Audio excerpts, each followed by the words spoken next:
Would the Capitals ever scratch Alex Ovechkin? Your Locked On Capitals, your daily podcast on the Washington Capitals. Part of the Locked On Podcast Network. Your team every day.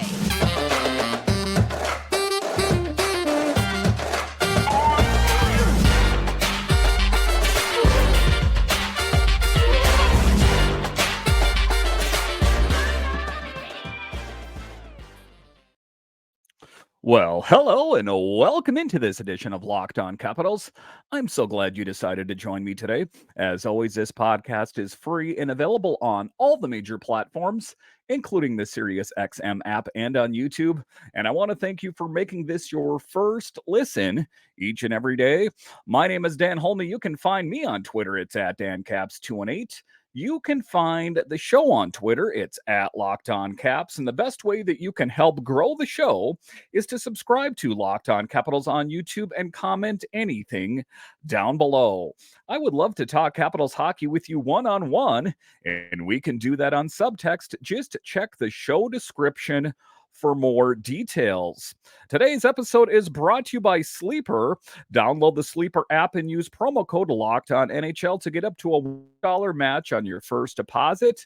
Terms and conditions apply. See Sleeper's terms of use for more details. So in this edition of Locked On Capitals, we talk about the Caps' big win over the Chicago Blackhawks. Yes, that's 2 in a row. After dropping 3 in a row, now they've won 2 in a row. So a little bit of the past is erased a little bit as this team definitely seems like it's going in the right direction. We'll talk about that in the show. And then we will talk about Ethan Bear. Yes, I know I've spoke about him on this show, but it seems like it's getting closer and closer. I think we will find out about it within a day or so that Ethan Bear will be the new guy on the blue line. But just to get it going here, the elephant in the room is none other than Mr. Alex Ovechkin. And what do we do with the grade 8? I mean, do we scratch him? Do we try to move him to a different position? Do we move him down the line pairings? What do the Capitals do with a player like Alex Ovechkin? Because let's face it, if it was any other player on the roster, they would have been scratched or sent down to Hershey at this point. How is it that the second greatest goal scorer of all time only has 5 goals so far? What gives? And some people are like, Dan, he'll catch on. Don't worry about it. It's nonsense. There's something going on with Alex Ovechkin here. And, you know, one of the things they do say, and it is true, is that Father Time is undefeated. But did Father Time just smack him right in the face? Because it is a complete about face. Is if you take a look at his goals from previous seasons, just last year, 42 goals, 2021, 50 goals.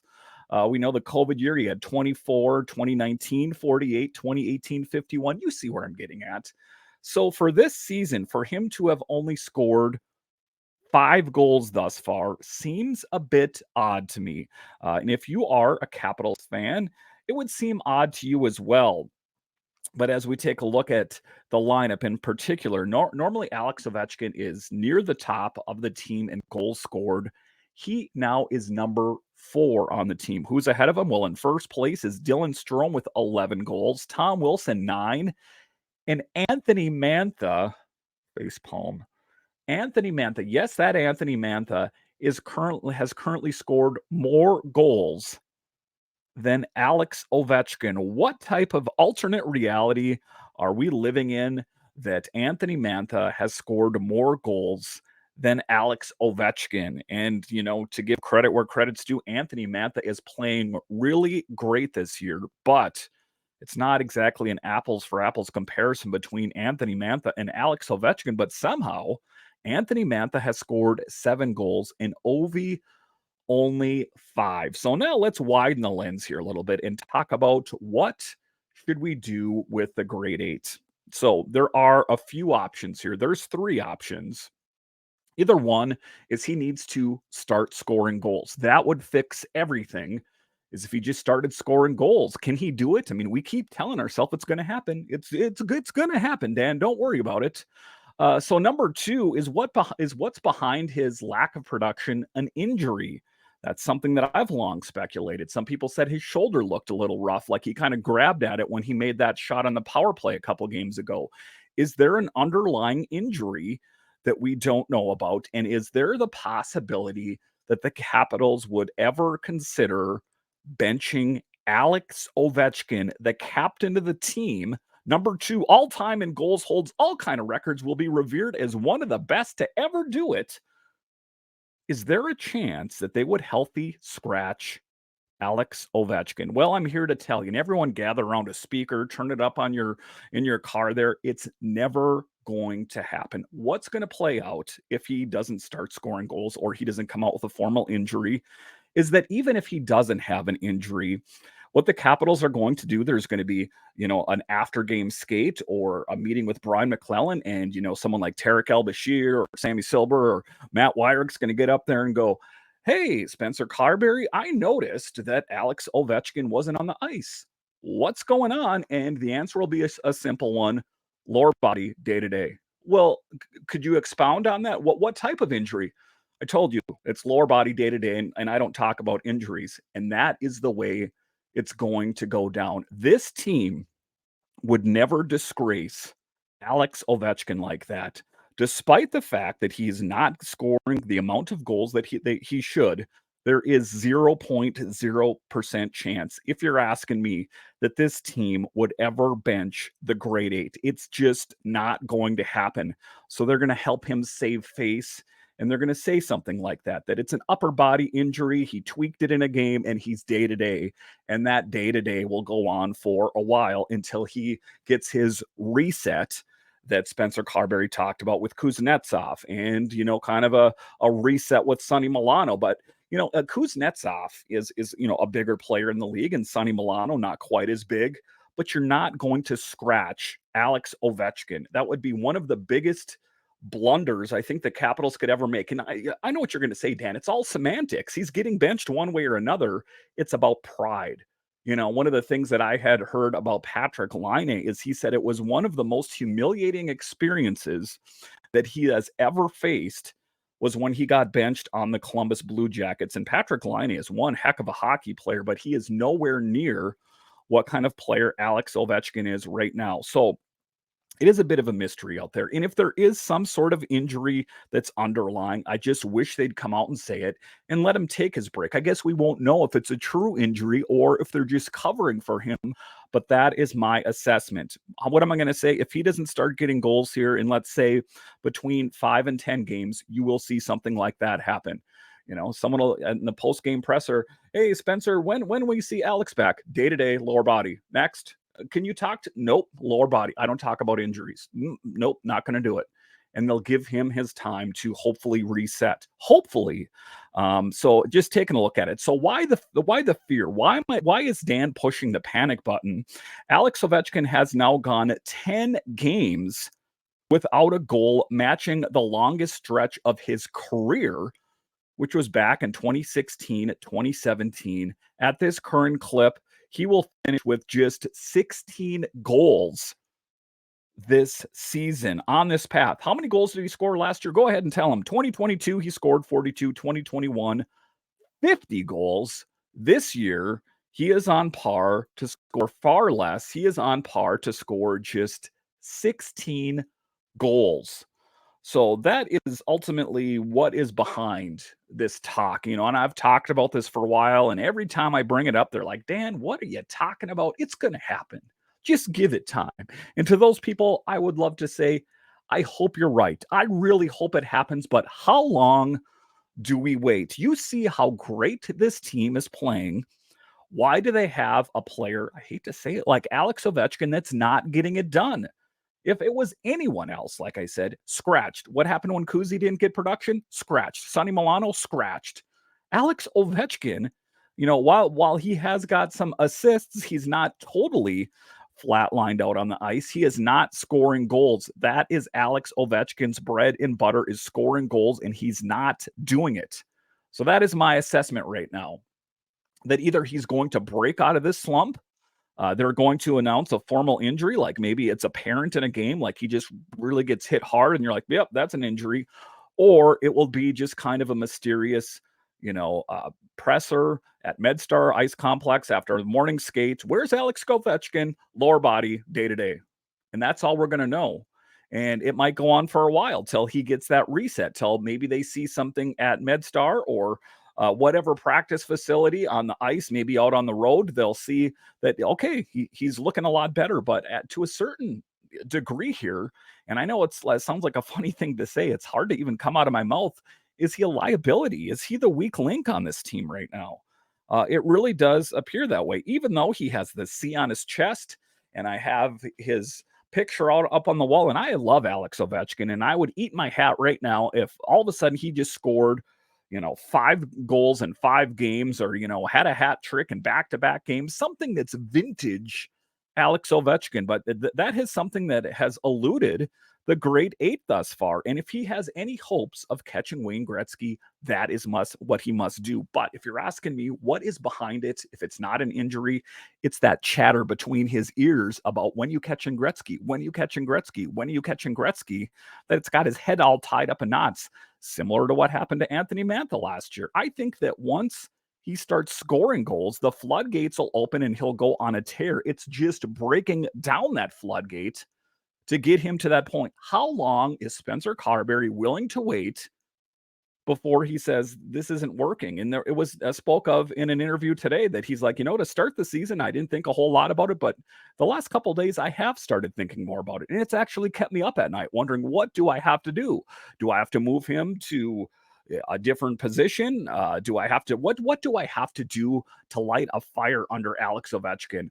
Ultimately, what I'm hoping for is, number one, he just starts scoring goals. He's not injured. We don't have to come up with this phony story. He just starts scoring goals, and we can say, there, it's done. Like when you got all the dishes done, you close the door, the sink's empty, it's done. And now I can move on until someone sets something in the sink. And I hate when that happens. But you know what I'm talking about? As soon as Alex Ovechkin goes on a tear and, gets a hat trick, that's when the dishes will be done. Just now it's all gravy, because like I say, once that dam is broke, Ovi's good to go. That is what we're hoping for. The next game the Capitals take on, well, who's coming up next? The Flyers and the Predators. Let's really hope, let's bang the drum for Alex Ovechkin that he finally gets off the schneid and starts scoring goals. At the end of the day, that's what he's so good at. Let's hope it happens sooner than later. All right, coming up here after the break, we will talk about Ethan Bear, and it appears that Ethan coming to the Capitals is sooner than anyone thinks. When can we expect him? I'll talk about that coming up.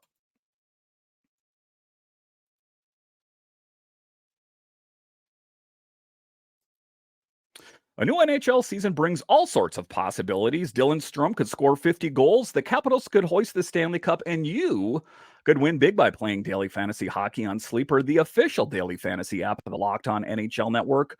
Sleep is our number one choice for daily fantasy sports, and especially daily fantasy hockey, because with Sleeper, you can win 100 times your cash in daily fantasy hockey. And let me tell you guys something. I was not the kind of guy that was that into fantasy sports. And then someone turned me on to Sleeper. And let me tell you something. I love it. I think that you will love it too. It makes watching the games that much more exciting. To win a 100 times bet on Sleeper, you need to correctly predict the outcome of 8 player stats. You heard me, Caps fans. You can win 100 times your money playing daily fantasy hockey with Sleeper. So start paying attention and nail your picks so you can start winning big. Use promo code LOCKEDONNHL and you'll get up to a $100 match on your first deposit. Terms and conditions apply. That's Locked On NHL. See Sleeper's terms of use for details and locational availability. Locked On has launched the first ever national sports 24/7 streaming channel on YouTube. Locked On Sports Today is here for you 24/7, covering the top sports stories of the day with our local experts, plus our national shows covering every league. So go to Locked On Sports Today on YouTube and subscribe to the first ever national sports 24/7 streaming channel. All right, welcome back into this edition of Locked On Capitals, part of the Locked On Podcast Network, your team every day. So Elliot Friedman is the go-to guy. I heard that. And Chris Johnston, it does seem like the pot is stirring on Ethan Bear that he's going to come here. And it does appear that the Capitals are the front runners for Ethan Bear. You might be thinking to yourself, well, why would he want to come to the Capitals? Surely there's other options out there. Well, what is being said and what was quoted in the 32 Thoughts podcast is the Capitals were one of the few teams that are going to offer him term. There are quite a few teams out there that'll say, you know what, we'll sign you to something for this season, and then this summer we'll sign you to a new deal, where the Capitals are pushing all their chips in and going, whoa, whoa, whoa. Okay, you guys do that. I'm going to tell you what I'm going to do. I'm going to give you a deal, a good deal for one, but with some term to it. So you don't have to worry about all that craziness this summer. Just sign on the dotted line with the Capitals, and you'll be gravy here for the next few years. Some people are asking, why would the Capitals go for a player like Ethan Bear on a crowded blue line?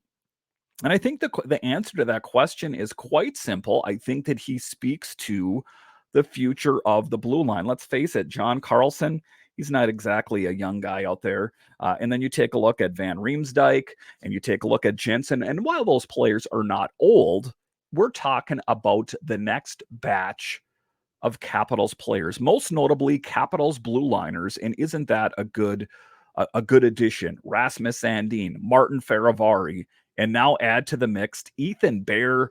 Wow, I really like it. Is it going to come to fruition? Well, everything that's been written out there is that it's probably not going to happen today. Of course, as I record this at 9:30 local, it's probably not going to happen today, but expect a deal within days. And an insider that I know personally, I can't divulge my sources, but you guys got to remember I was spot on with the Darcy Kemper thing, is that it's just pretty much a formality. So I'm not going to say it's 100%, but I'm going to go ahead and say it's 98% going to happen, that we will find out that Ethan Bear is going to be a Capital within the next day or two. So not 100%. I'm going to go ahead and say 98%, because let's face it, at the end of the day, stranger things have happened, but he would be a pleasant addition to this team. Like I said, the biggest reason for me is that it's about the future, building for the future, and that's what the Capitals are looking for, is stability on the blue line. But Sportsnet's Elliot Friedman said on the 32 Thoughts podcast on Monday that it appears the Caps will be Bears' next landing spot. That's the quote, according to what he's heard from other teams as he gets close to making his final decision. So what is the cautionary tale here is that he is recovering from an off-season shoulder surgery after being injured at the World. Everything that I've heard, of course, and of course, I'm sure that the Capitals medical staff and his own personal medical staff have released his status, that he should be good to go. I think it sounds like it's going to be Washington. It sounds like the Capitals are the team here. No 100% confirmation, but there were a few teams that were in on Bear that pointed me in that direction. Friedman said they think Washington has been aggressive. And what is one of the other things that Elliot Friedman said, that he saw Brian McClellan at a GM meeting when the Capitals were playing the Coyotes, and he looked frazzled. He looked stressed out. And normally, Brian McClellan is a cool cucumber. He's not the kind of guy that looks frazzled. He looks like he's pretty in control all the time. But the Capitals at the time were struggling. If you remember, they dropped to Vegas, and then they dropped to the Golden Knights. The Golden Knights and then the Coyotes. So he was, his head was in knots because the Capitals won games, but then they lost a bunch of games. It does seem that the Capitals are doing better now. Knock on laminated wood that will continue, as they just got done taking on two big teams and picked up big wins against the Rangers and the Blackhawks. And let's hope they can keep it rolling, because they take on the Flyers next. But this team is going to be in a better position with stability from a young blue liner he's good defensively, but also has an offensive flair. He's good at joining in the rush and getting in on really great opportunities. So I think that it's a match made in heaven. So what are some of the keys on him? Is he's a minute eater.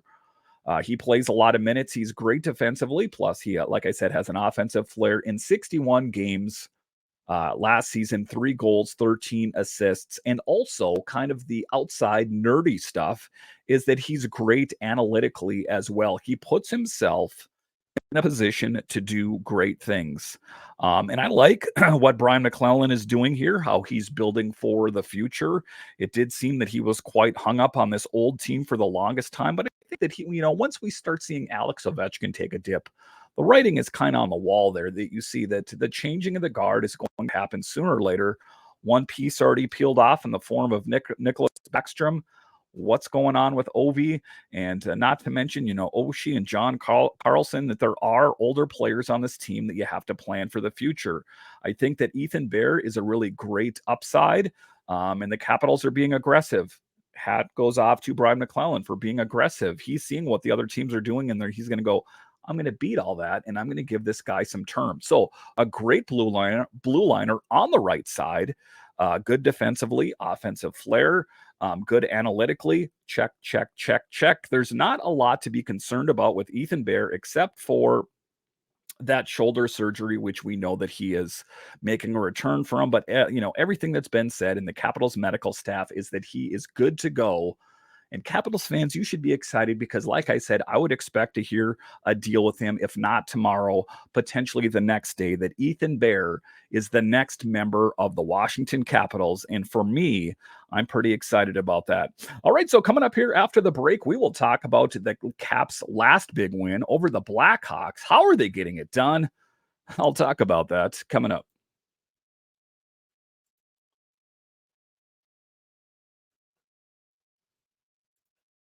Passion, drive, and patience, what brings home the winning trophy, is also what keeps your ride or die alive. eBay Motors has everything you need to maintain your vehicle and level it up to peak performance.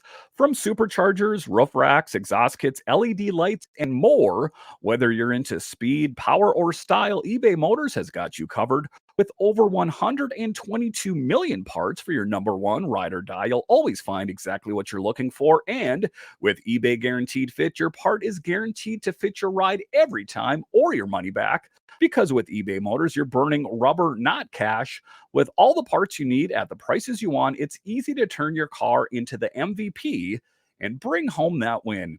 Keep your ride or die alive at ebaymotors.com. Eligible items only. Exclusions apply. eBay Guaranteed Fit only available to U.S. customers. All right, welcome back into this edition of Locked On Capitals, part of the Locked On Podcast Network, your team every day. So the Capitals are rolling. If you thought it was just a one-off that the Capitals took down the New York Rangers, the first place New York Rangers in the Metro Division, that it was just a flash in the pan, think again, as they picked up another big win over the Blackhawks. And I know that this isn't the Blackhawks that we remember, with Kane and Taves and all the great players on there, but they're showing signs of improvement, and they have a pretty big player called Connor Bedard. So I think they're going to be pretty big in years to come. They just have to put the winning pieces together, as historically, Chicago has always had a really great team, but there's a lot to be happy about. The back-to-back wins and scoring up and down the lineup. What is one of the things that I've talked about on the show for the long time is that bottom six is really getting it done. It's not just the bottom six anymore. It's not pigeonholed into that. It's up and down the lineup, and the confidence is building.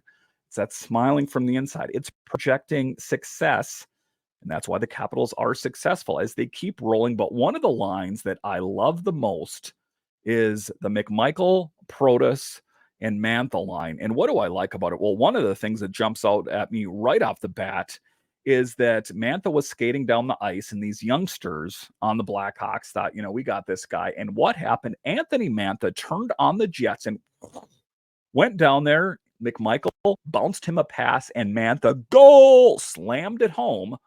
It's quite something that, it's not exactly who you would expect. Anthony Mantha and Connor McMichael being this really great pair together out there or on this line together, but it was.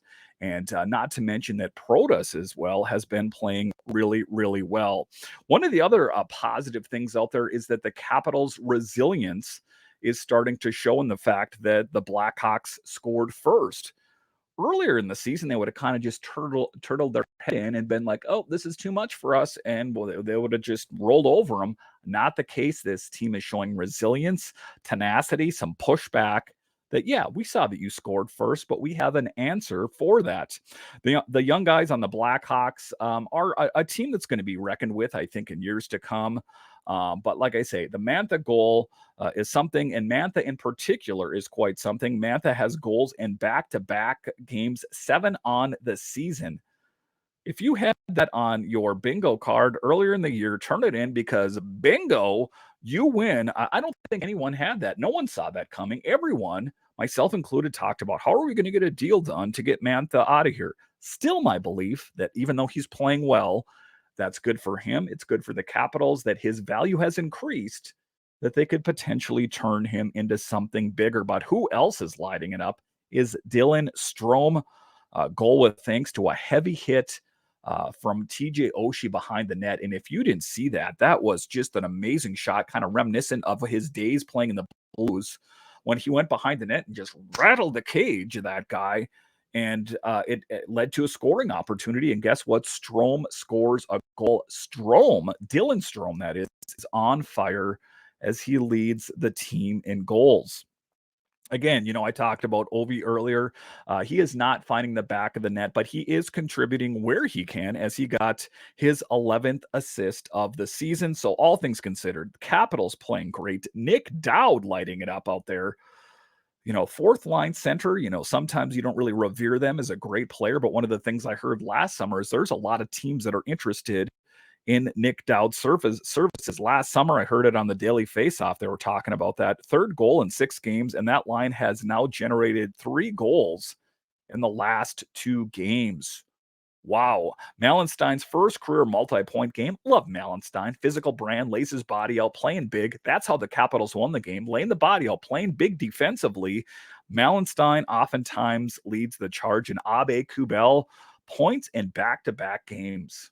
It was a mistake to send him down to Hershey. Maybe it wasn't. Maybe he worked on his game there. But in any event, we love Nicholas Abe-Kubel up on the big team as he is just lighting it up. So what was the key thing out there is I don't think that the Caps defense wanted to let Darcy Kemper down as they played so well in front of Charlie Lindgren that they didn't want to feel like they were airing Darcy Kemper out to dry. So they really stepped up. They played a stout defense. Again, people are laying out and selling out their bodies in front of the puck there.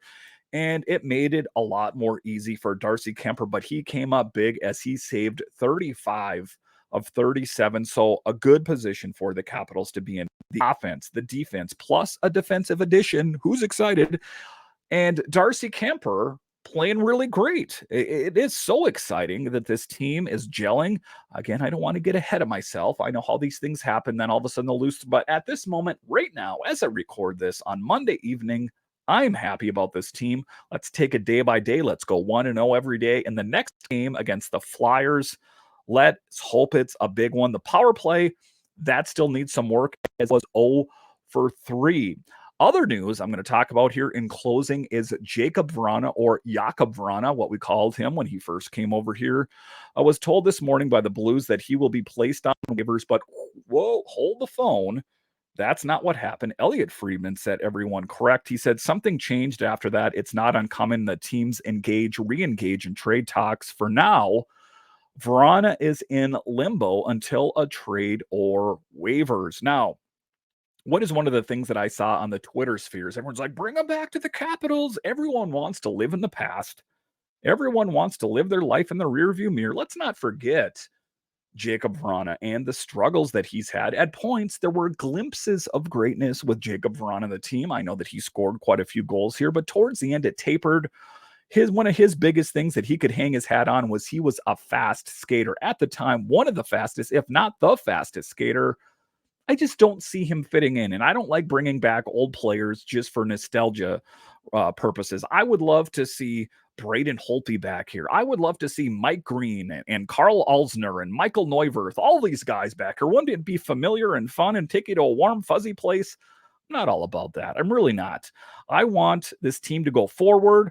If there was a super cheap deal for Jacob Vrana, I guess I would entertain it, but I would definitely not invest too much into a player that's maybe. This is also, so Jacob Vrana was a maybe when he was here, and that's been a few years. I don't know if ultimately that is the right fit for this team. For me, I'm going to go ahead and say, unless it's really cheap, I'm going to pass. So, listen, I want to thank you once again for joining me on this edition of Locked On Capitals as this Capitals team continues to hum along and play so well. It warms my heart as they are in third place now in the Metro Division. There is a lot to be happy about, Caps fans. Listen, I want to thank you once again for joining me on this edition of Locked On Capitals, your only daily year-round podcast covering the Washington Capitals. And I want to thank all of you that listen on the audio side and watch this on YouTube. You are what makes this show successful, and I have you guys to thank. When you're done here, head on over to Locked On's national streaming 24/7 channel. Go to Locked On Sports today on YouTube and subscribe to the first ever national sports 24/7 streaming channel. Guys, it's like ESPN, but better. I love it, and I think you guys will love it too. So go and check that out when you're done watching this podcast. Listen, once again, I want to thank you for joining me on this edition of Locked On Capitals, part of the Locked On Podcast Network, your team every day. My name is Dan Holney, and I'll talk to you again next time.